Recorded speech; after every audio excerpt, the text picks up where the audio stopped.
While this podcast isn't rated explicit, the content may not be suitable for younger listeners. Welcome to Sex for Saints, the Christian couple's guide to great sex. I am your host, certified sex and marriage coach, Amanda Lauder. This is episode 386, Blending Your Erotic Minds, How Novelty and Intimacy Keep Marriage Hot, an interview with Katie Runyon.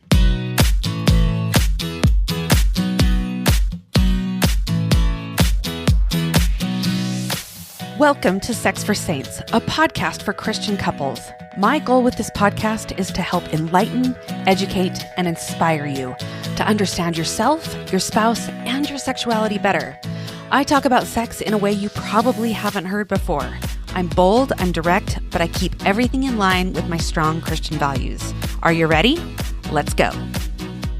All right, welcome back to the podcast, everyone. I'm excited to welcome back a returning guest who brought us so much value the first time around that I just had to have her back. Katie Runyon was with us on episode 256, where we talked about how to add role play into your sexual repertoire. And that episode has been one of your favorites. But here's the thing.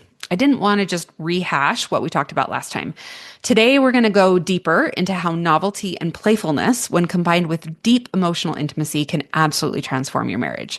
So if you've ever wondered how to keep things exciting after years of marriage, or if you felt like you have to choose between emotional connection and physical passion, this conversation is going to open your eyes to a completely different way of thinking about intimacy in marriage. So Katie, welcome back to the show.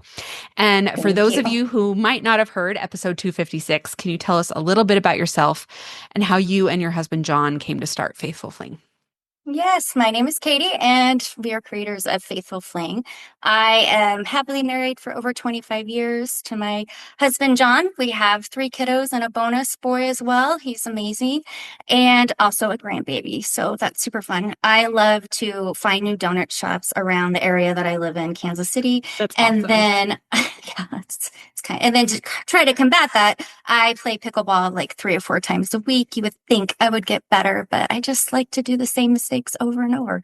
Super fun, a great way to connect and have friendships out there. But to answer your other question, John and I decided to create the thing that we wish existed when we first started exploring having role play dates together. And we just really wanted something that kind of did all the work for you. So you could just get a scenario and already have your character created for you, and then they give you ideas on how to implement this into your house or if you wanted to take it out. So we created Faithful Fling with the effort and with the intent to make it so much easier for couples all around the world, because we recognized how fun and fabulous it was for our marriage by increasing our emotional intimacy by adding this playfulness and novelty to it. It was super great.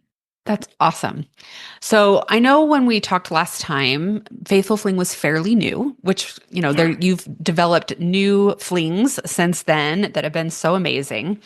So I want to know what has surprised you the most about couples and how they respond to role play. Like, what myths have you seen busted? Okay, so we always look at I bet only wives sign up for this. And just right when we think we see a trend, it's absolutely a 50-50 split. So 50% of the husbands are the ones that sign up. And then, obviously the other 50 is the wife. So that has been really interesting, that myth has been busted for sure.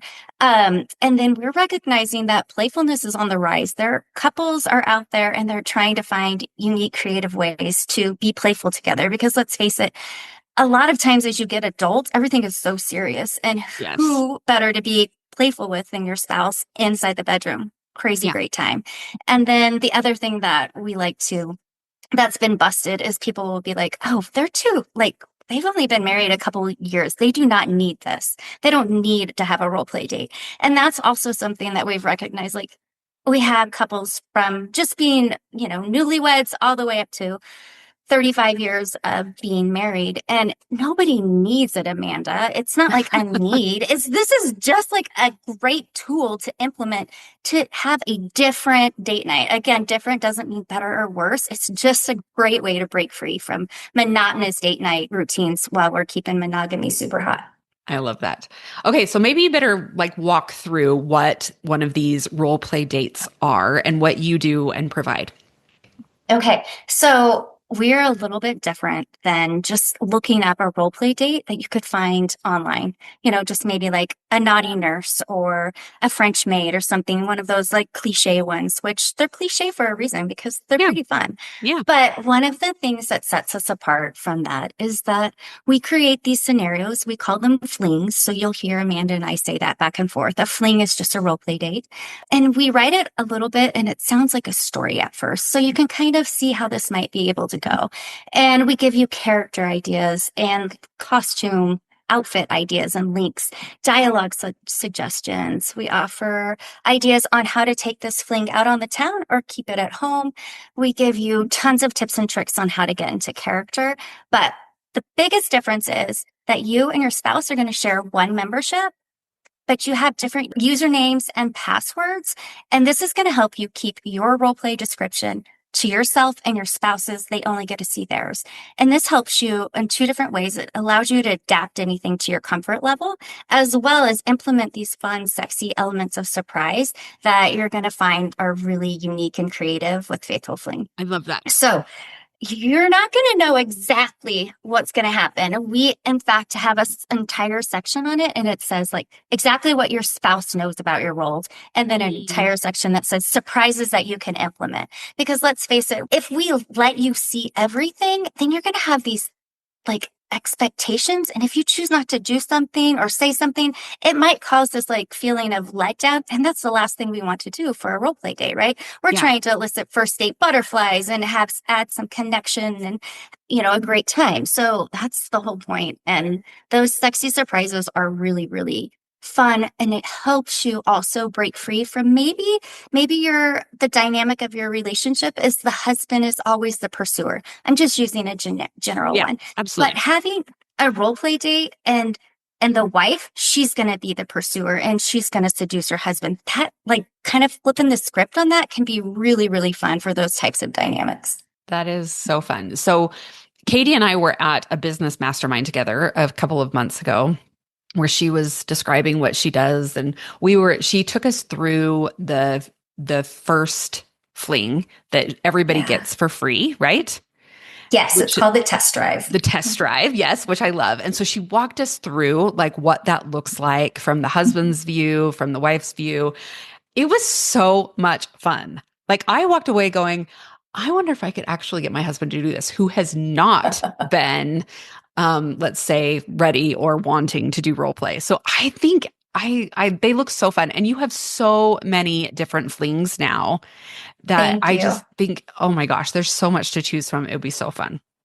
Yeah, we have over 50 on our website. So it's our idea of we have, enough for interest that something's going to stick out for you. So we have them categorized in different ways that you could easily decide which one might be the right for you and your spouse. It's great. We want you to collaborate together to choose the right one as well. I love that. So you've mentioned before that the best role play scenarios aren't just about physical novelty. They're about emotional connection. Can you walk us through what that actually looks like in practice? Sure. So again, we want you to like plan these together. I know we say you have different user names and passwords. Of course, there's elements of these role play dates that you're going to keep secret because it's just a little bit more fun to reveal those on actual night of your fling. But start treating it just like a date as you would any other time that you're planning together. And you talk about what sounds fun or what's off limits and what you're both curious about. And think of it kind of like as a flirty game plan, right? Mm-hmm. So would this turn you on? What would make it even better? And then the goal isn't perfection here, it's connection. So when you're both feeling heard and respected, it's so much easier to relax and enjoy the ride. So we love to say that for the test drive, just like relax, enjoy the ride. Yes. Borrow some confidence. It doesn't have to be perfect. Just allow it to be fun. And remember all of this like prep work that you're doing is going to be building some sexual tension, which in a long-term committed relationship can sometimes be put on the back burner. Like naturally that maybe just isn't on the forefront of our mind because we're just used to everything. And that's the beauty of a long-term committed relationship, of a marriage, because we know exactly what you're getting. You know exactly who they are, and you can trust them, and all of those things. It's beautiful and powerful. But when you add in, like, you stir in a little bit of mystery and intrigue, which a role play date will absolutely offer Yes. you, that's when it can get like super crazy hot. Well, and that's what was happening in the beginning of your relationship, right? Where you're starting to learn new things about each other. Now you've been married, 20, 25 years, and you're like, yeah, I know everything about them. But when you add in that mystery and that playfulness again, it takes you back to those early days where things were so fun, where you were building all of that emotional connection that took you to wanting to get married in the first place. So I love that so Right? much. Yes. Yes. Okay. So there's this idea that you can either have deep emotional intimacy or exciting novelty, but not both. So, how do you help couples see that these actually fuel each other? Okay. So I love that question. It's awesome. I just want you to like think about it like, all right, I've decided I'm going to have a role play date with my spouse. Like, your willingness to even do that is super powerful, because you're telling them, "Hey, I prioritize our marriage because I am willing to be intentional with my time, energy, and effort, and maybe even some finances to create a new experience with you." Yeah. Okay. And then it tells your spouse that you trust them because you're willing to be vulnerable with them to try something you've never done before.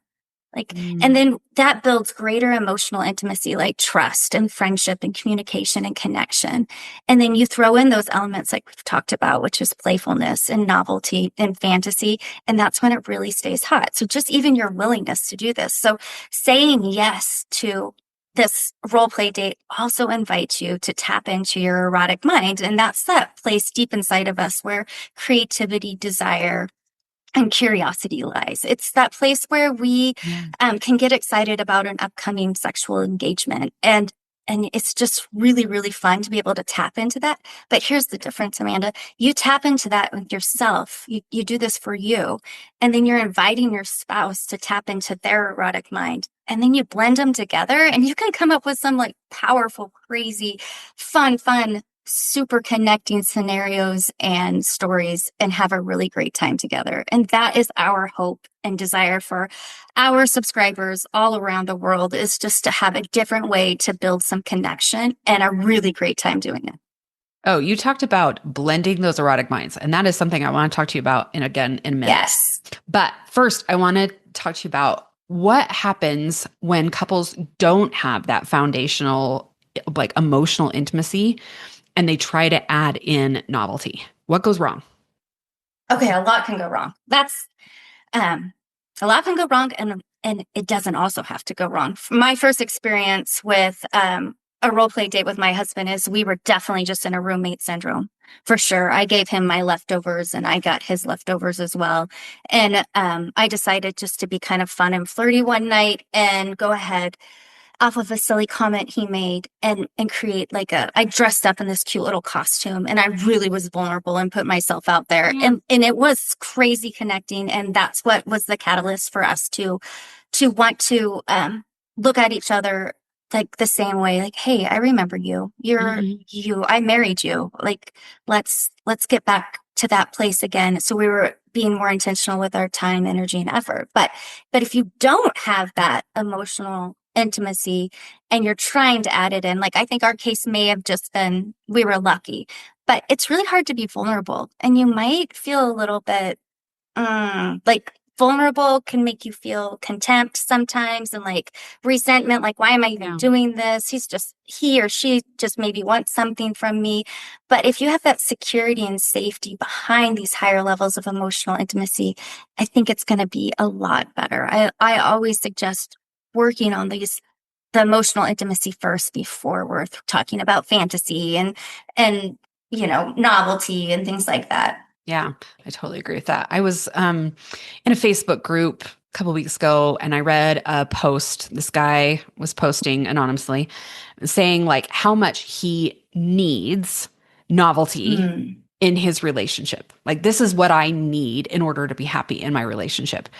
And his wife was not putting in the effort that he thought she should and was actually quite resistant to it.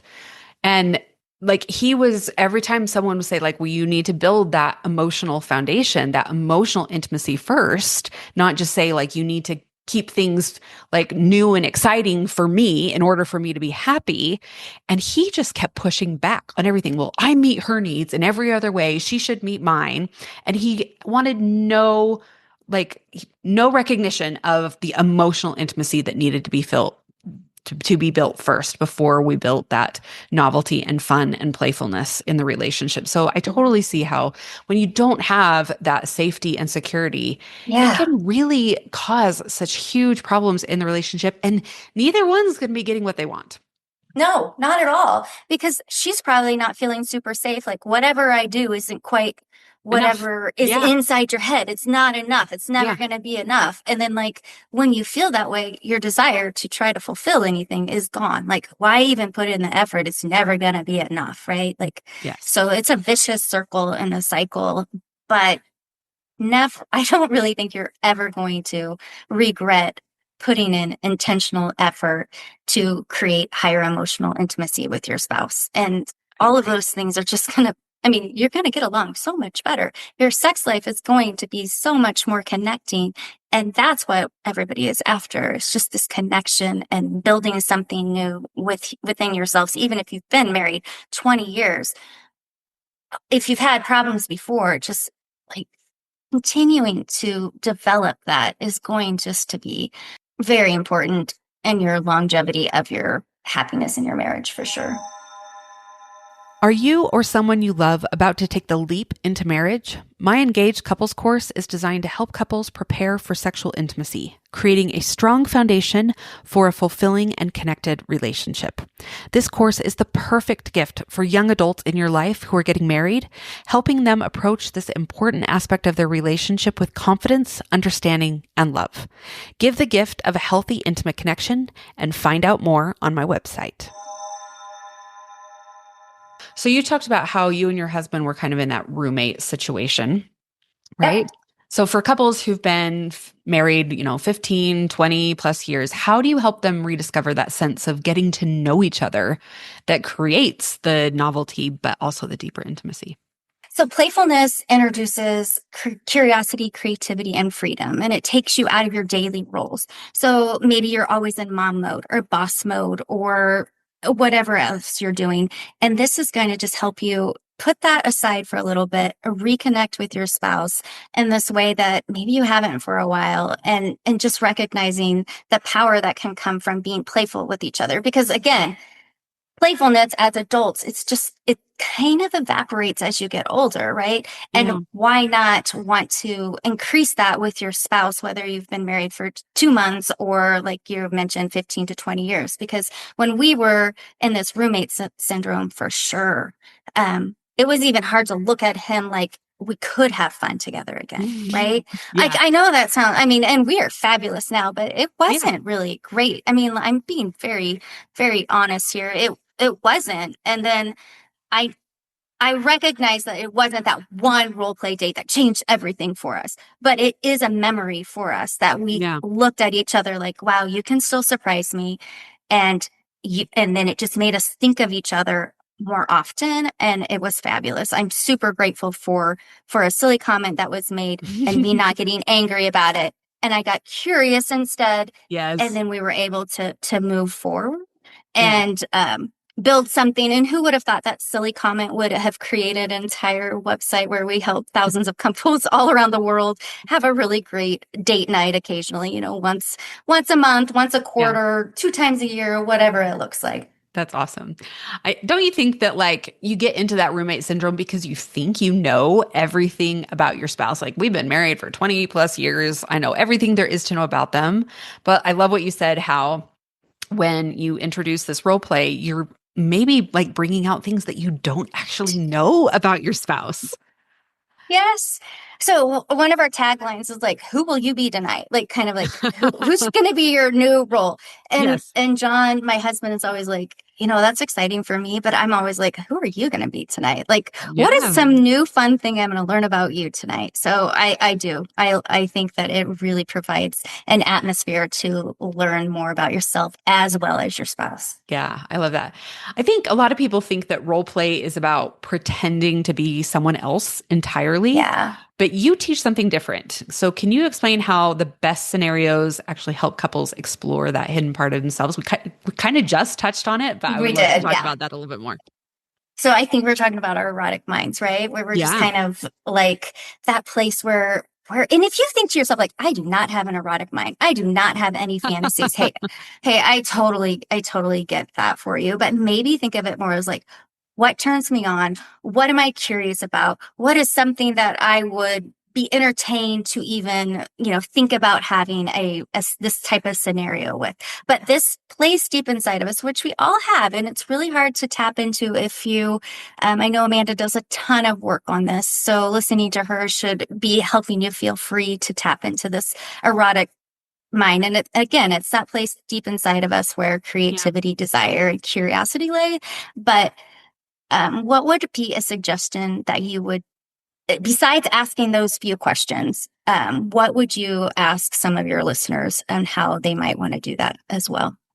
Well, I Because you think had a really good episode on it not too long ago. yeah, I mean, when we talk about like a lot of people just don't even think that they have fantasies or Right. anything because we've shut it down for so long, right? That conditioning, like we have to be pure in our thoughts and so they just shut it all down, but it is part of us. And so I love to have people like think back when you were a kid or a teenager and you like maybe read a book or you watched a movie or saw a TV show and you were like, "Oh, that like," and then you were like, nope, Mm. got to shut that down, right? Like, what was that? What was it that stirred those feelings that you then shut down? And Yeah. thinking about like what that is for yourself can really start to help you go, oh, that is something that turns me on. That is something that I found exciting at one point. What Mhm. else could be there, right? And start remembering. And again, I think I mentioned it and you just hit on that again. Sometimes the word erotic mind or fantasy feels so far out there and you're like, I couldn't possibly have that. But Yeah. like breaking it down, like you just said, like looking back to think about when did I start suppressing this, or like asking ourselves those, simple questions really can kind of help you recognize like, hey, you're right there. You just don't even, you're in there. You're Yeah. welcome. Yeah. It's not a scary place. It's actually really free and fun, and it can Yes. be wildly entertaining. Yes. Well, and I think what people struggle with is that it actually is God given. Like God created our brains to work this way.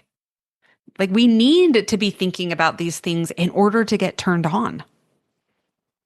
And learning your like desire response is pretty powerful as well. But Yes. just knowing it's God given and it's okay to step in there and sit in there and learn more about yourself is really great. Yes. Okay. So can you give us an example of how two very different erotic minds can actually create something amazing together?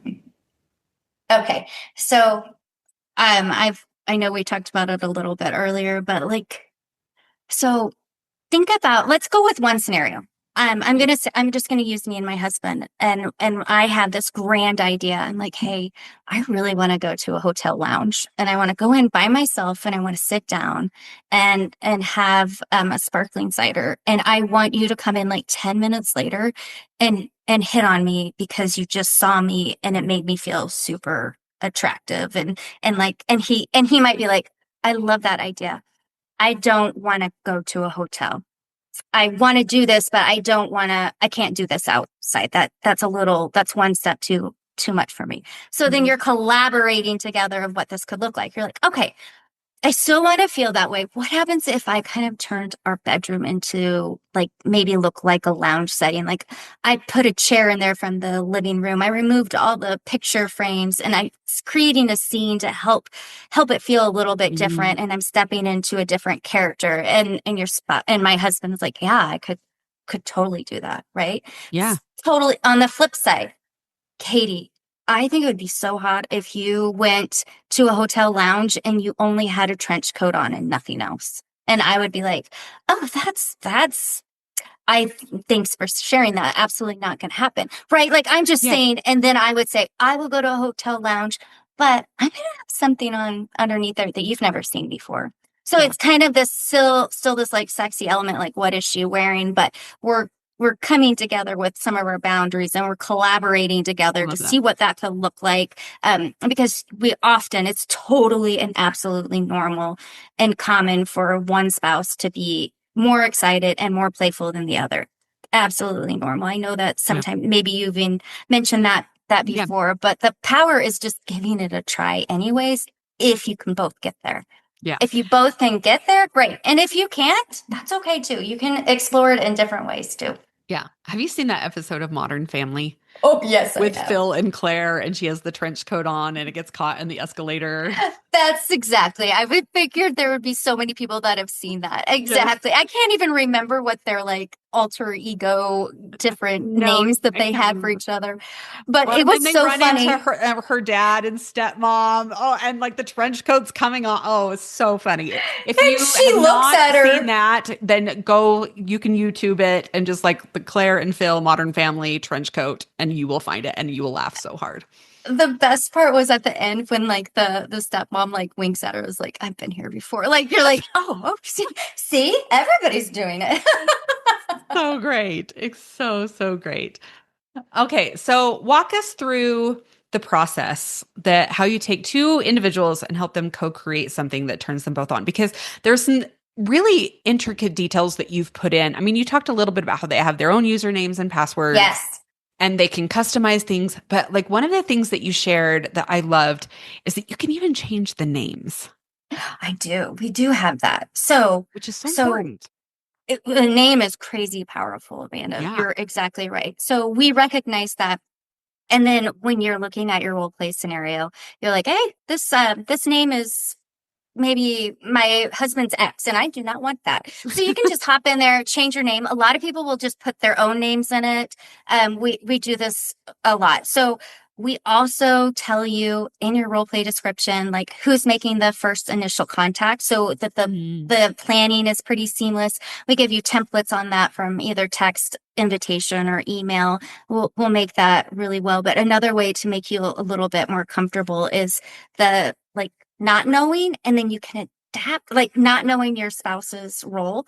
yeah. Um, and then they don't know yours. So you're able to take things out that maybe you didn't really want to do. And nothing is wild. It's not like completely No. um crazy kinky or anything at all. I do Yeah, think we're all a little kinkier than we give ourselves credit for. I But I agree. would say that and then we have a spice it up section, Amanda, and this is not using explicit language or images, but our suggestions are pretty saucy. So Yeah, that's gonna add but some what I help. love and appreciate about it is you're all keeping it within like the two of you, right? Oh, for Like sure. you're not like bringing in a third person or something like that. It's just between the two of you and making things really hot between the two Yeah, of you. that's our tagline. We're like, we're keeping monogamy hot. Like Yeah. that's it. And then we do offer something else, Amanda. If a role play date and you're just not quite there, but you really like the idea of getting a date that tells you exactly some things that you could do and these like sexy surprises you could implement for your husband or your wife, but Mhm. you're really not quite sure about a role play date, we have something called fringe dates. So you're feeling a little sexy and sassy all on your own. You're acting as yourself. Yeah. So I am Katie and John is John, but we still kind of help. We definitely help you along. Not kind of, which for sure, Yeah. all inclusive. I mean, each of our role play date descriptions are probably like 10 to 15 pages long, a lot. We tell you what you need to know, and then we tell you what we told you, and then we tell you again. So you kind of make sure that you really know what your expectations are and your delivery for mystery and intrigue. So that's another thing that we offer just to help people feel a little bit more comfortable. Like maybe the role play date's not quite for you, but you really like the idea of the setup and the delivery of it, but you want to try to act like yourself. Some other couples will have a role play date, but if it gets to a point where it becomes a little bit more sexual in nature as the date moves on, they just like mentally kind of slip into their own roles, Mhm. into their own minds, and Yeah. they go from there. And we also have couples from I'll get emails from people. We call it fling feedback, and they'll be like, "That was the best night of my entire life. Thank you so Yeah. much." Like I would have never thought that a silly role play, actually it was an awkward role play date would be so emotionally connecting. And I was Yeah. like, That one actually made me a little emotional. I'm so glad Oh, too. I love that. I love that.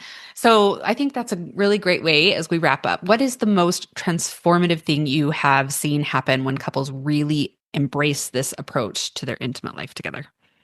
And this might surprise you a little bit, but it's the intentionality. Mm. Being intentional with your time, your effort, your attention. Because often we're not feeling seen.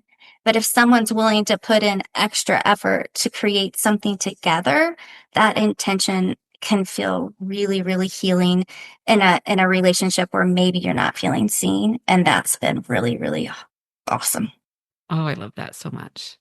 Okay, this has been so great. I want you to tell everybody where they can find you and what you've got going on and in store for them when they do. Okay. Thank you so much. So you can find me on Instagram. It's just at Faithful Fling. And then our website. So it's just faithfulfling.com.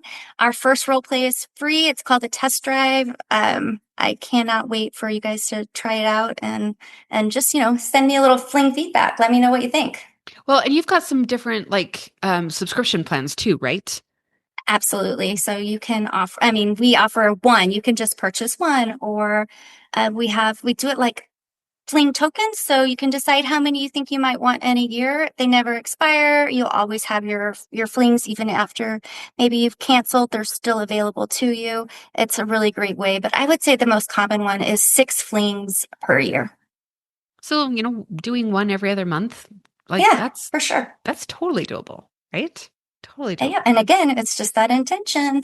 That's awesome. Well, we're going to put the link in the show notes. If you're listening, you could also go to the resources page on my website and click the link there. That's my affiliate link, and I would love for you to use that when you join. But thank you, Katie, for coming on again. It was so great to spend some time with you.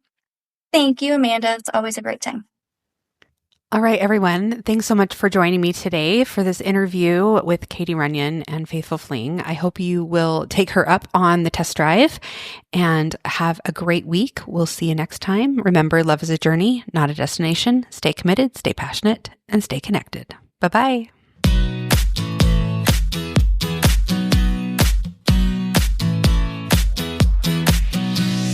Like what you're hearing on this podcast? Make sure you hit subscribe so you don't miss a single episode.